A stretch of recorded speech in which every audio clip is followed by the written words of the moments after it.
El pasado 8 de mayo, en FEPUT, se organizó un acto en donde el legislador José Páez recibió un anteproyecto de ley de ética pública. El documento fue redactado por miembros de la Federación y discutido en los colegios profesionales para luego ser concretado y entregado al funcionario quien lo elevará a la legislatura.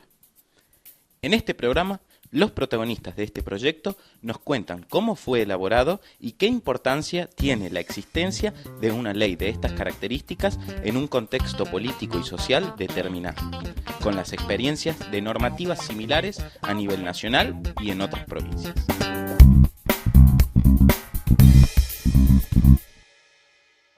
Nosotros como Federación de Entidades Profesionales de Tucumán y siendo más o menos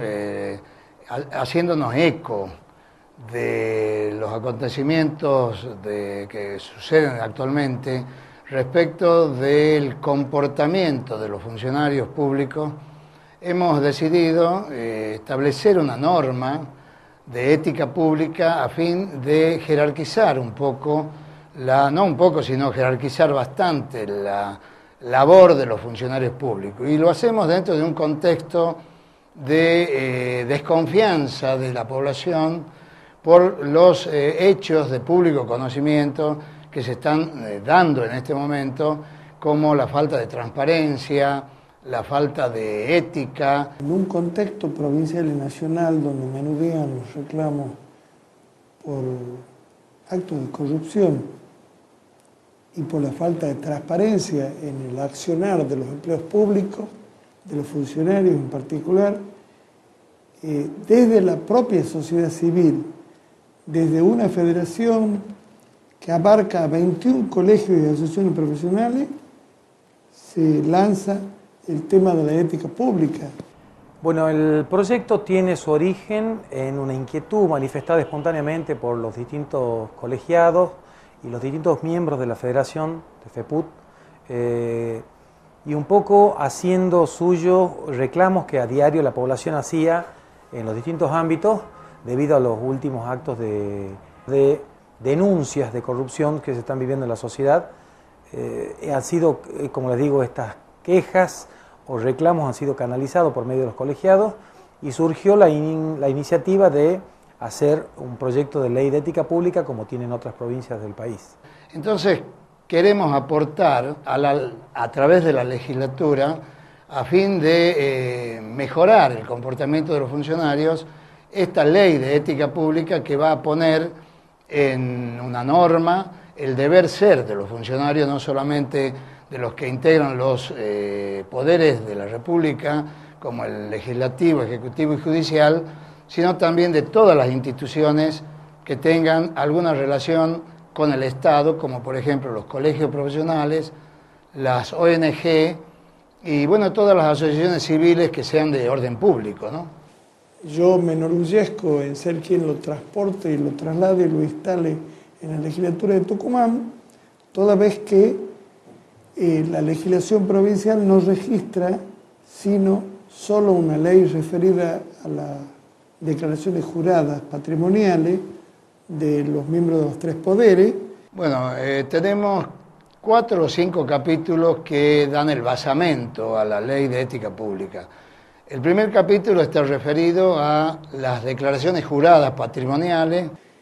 Y en este proyecto de ley, que ha sido estructurado dentro de parámetros similares a la ley de ética pública de nivel nacional, consagra el tema de las declaraciones juradas, que deben ser una obligación para el funcionario antes de asumir y luego de dejar la función. Las incompatibilidades del ejercicio de la función pública con roles de concesionario, vendedor o proveedor del Estado. Está referido a las incompatibilidades en cuanto a la labor del funcionario y ser a su vez, por sí o por tercero, vinculados con él, prestadores del Estado. No se puede ser funcionario y a su vez tener actividad de prestación al Estado, ni por propia iniciativa, digamos, directa ni indirecta. El tercer capítulo está referido a las designaciones de familiares, que tiene toda nuestra ley un régimen hasta un determinado grado de consanguinidad. que se extiende a un grado de parentesco de segundo grado de consanguinidad y afinidad. Y además los legisladores que designen asesores tienen que estos asesores abandonar el cargo cuando el legislador abandona la función. Y después tiene normas generales que son referidas al buen comportamiento en general, a la buena atención al público, a la honestidad, a la probidad. Y los obsequios que pueden recibir los funcionarios de particulares. Que algunas veces a través de los obsequios se enmascaran o se simulan situaciones que pueden ser de índole de corrupción o de coima, como se dice habitualmente. También hemos hecho un capítulo referido a este ítem de los regalos o obsequios, donde si son efectuados por la labor del funcionario, deben quedar esos obsequios en el Estado a lo que pertenecen los obsequios, ¿no? Bueno, nosotros entendemos que en el tema de la ley, en el tema de la ética pública, hay muchas cuestiones que no pueden quedar libradas a la voluntad o interpretación del funcionario público que debe llevar a cabo su accionar, ¿no? Sino que hay cosas que tienen que estar determinadas de antemano, preestablecidas, y para eso decidimos volcarlas y plasmarlas en una ley, ¿no? Porque lo que es de libre interpretación del funcionario puede tener diversas interpretaciones, y nosotros entendemos que hay determinadas conductas que no son soportables, o hay muchas que son apetecibles, que son las que contemplamos como deberes y que deben ser cumplidas sí o sí por el funcionario público que debe llevar a cabo el accionar, ¿no? Darle a la comunidad una herramienta para que vuelque confianza en los funcionarios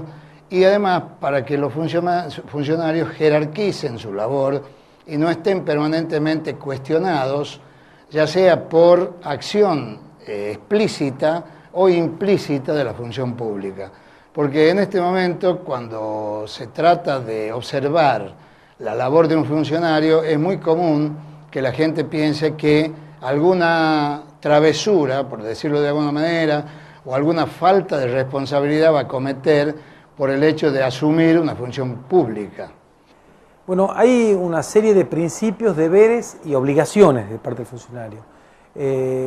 Entre los principios tenemos muchos que hablan de acuerdo al accionar o que están vinculados al accionar del funcionario, que son los que tienen que ver con celeridad, predisposición, tienen que ver con la lealtad, el buen uso del mobiliario, de los recursos que se encuentran a su cargo, buena fe, y hay otros que están destinados a la prosecución del bien común, al logro o en la protección del interés público, en resguardo de los bienes del Estado y poniendo siempre por encima el bien común por sobre el particular, sin avasallar a la persona humana. Propender a mejorar los niveles de ética pública y de calidad institucional, combatir la corrupción y definir un conjunto de principios a lo que debe estar sujeto la función pública, la probidad, la lealtad, la honestidad, la transparencia, el respeto por la normativa, por ejemplo, en materia de obras públicas, la exigencia de la licitación pública como requisito fundamental, solo excepcionalmente las otras alternativas en casos de urgencia, de manera tal que la contemplen los funcionarios públicos, y en este caso tiene la particularidad este proyecto que incorpora a modo voluntario a las asociaciones civiles, como son los colegios profesionales, como son las entidades gremiales, como son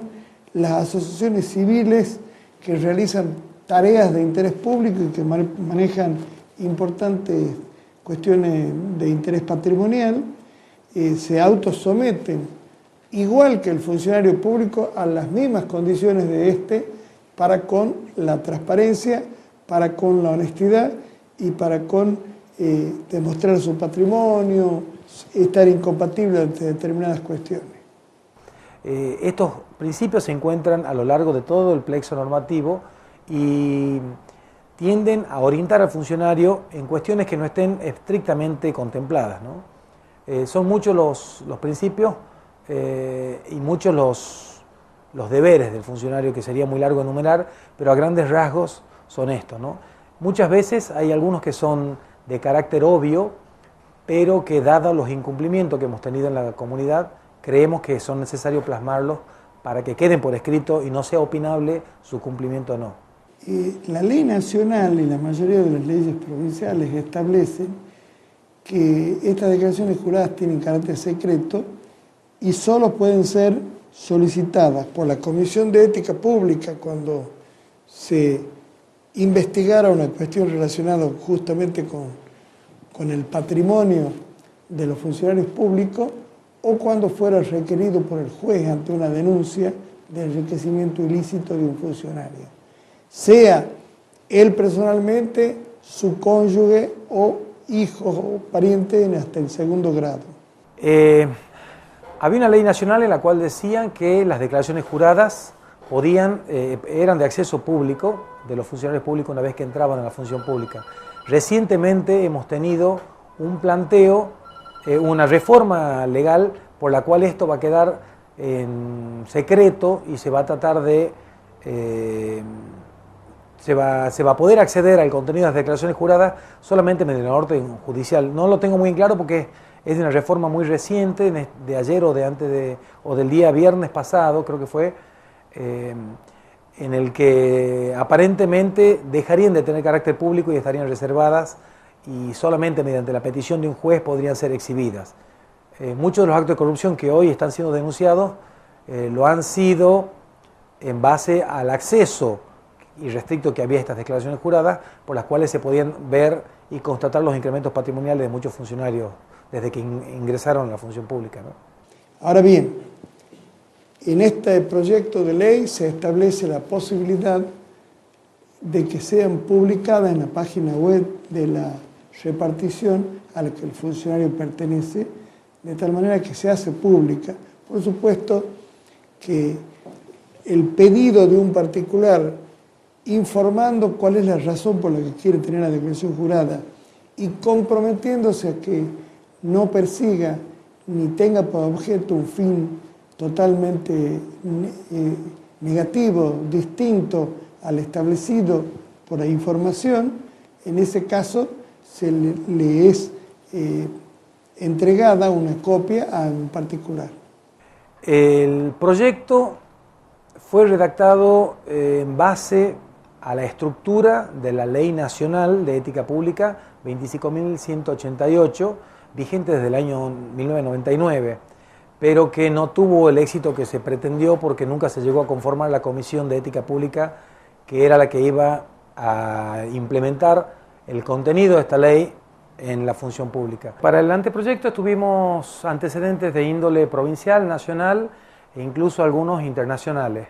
Entre los provinciales tuvimos en cuenta la ley de Entre Ríos, básicamente, la de Santa Cruz, la de Salta,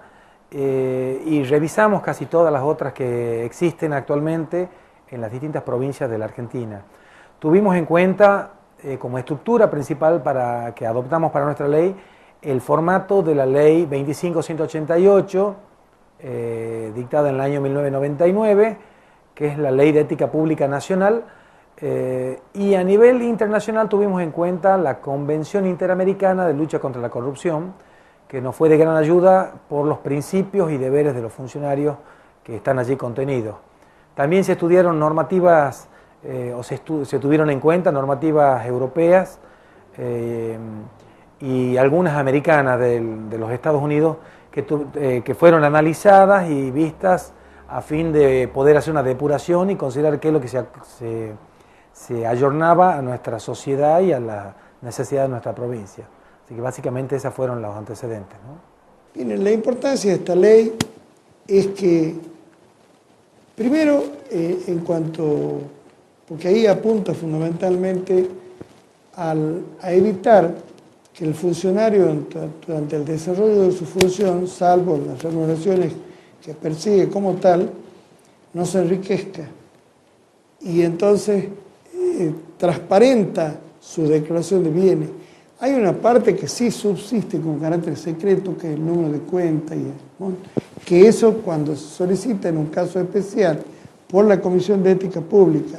o por parte de un juez, sí se abre también.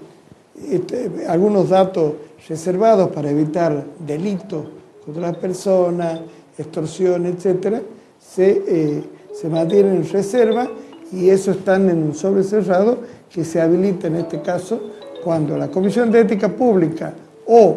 el juez lo solicita. Hemos trabajado junto con el legislador Páez y se ha circularizado el proyecto o el esbozo de proyecto a los distintos colegios integrantes de FEPUT para que hicieran los aportes que creyeran conveniente. Tuvimos muchos aportes, se hicieron quitas, agregados, sugerencias, se incorporaron principios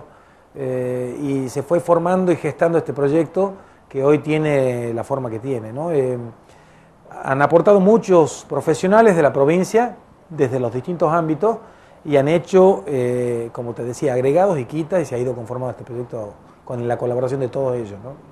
Se recibieron sugerencias por lo menos la mitad de los colegios y eso se discutió tanto en reunión de consejo de delegados como en la asamblea de la FEPUT y luego, consensuado un texto definitivo, se me trasladó con la firma de los representantes de todas las entidades la inquietud para que yo la presente en la legislatura. Es muy factible que no le den tratamiento. Nosotros hemos creído que nuestro deber era acercar este proyecto, por lo menos para instalar en la población o en la sociedad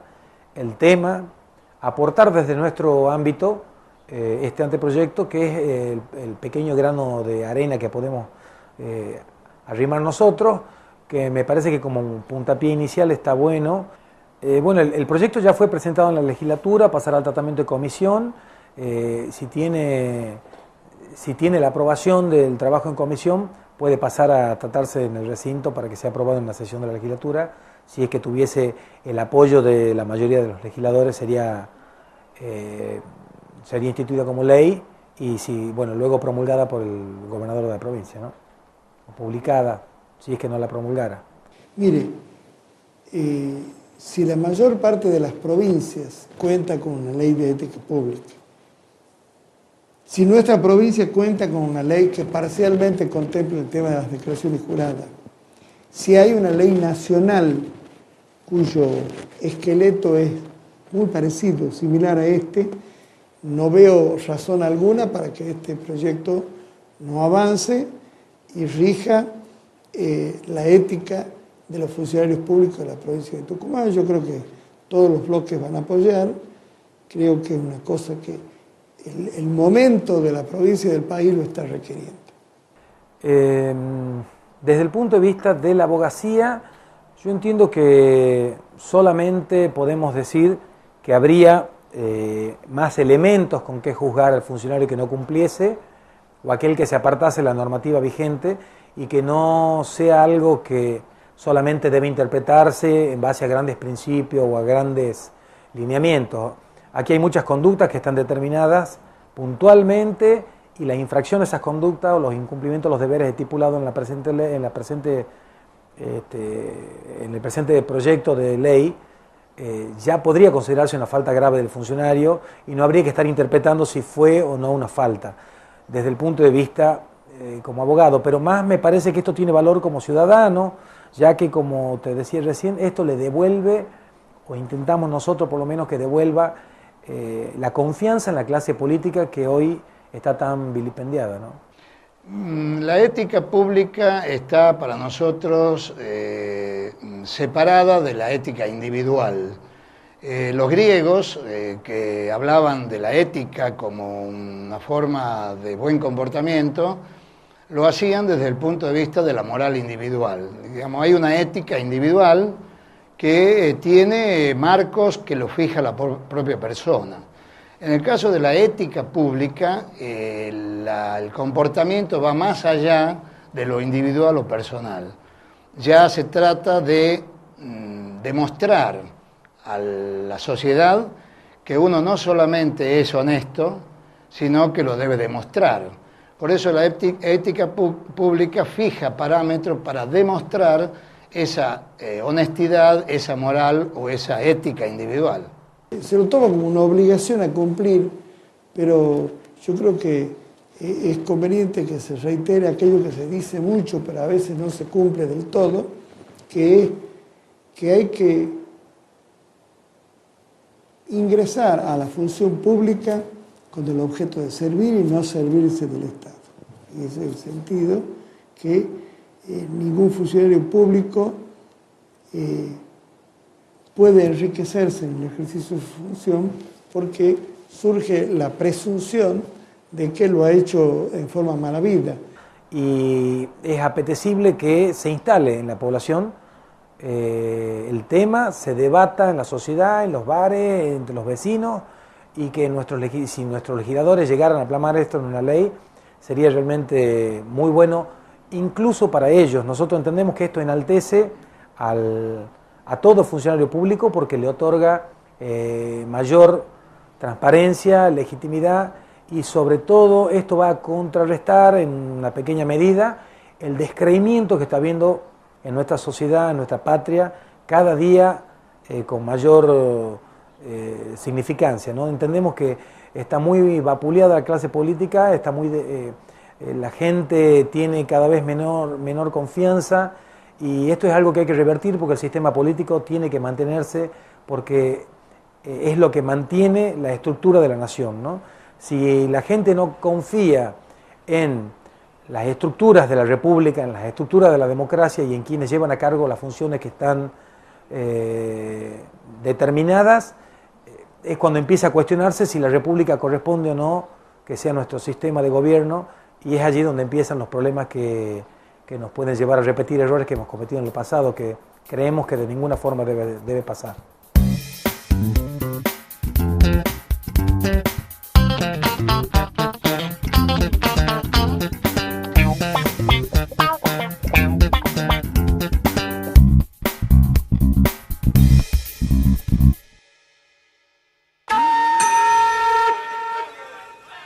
Do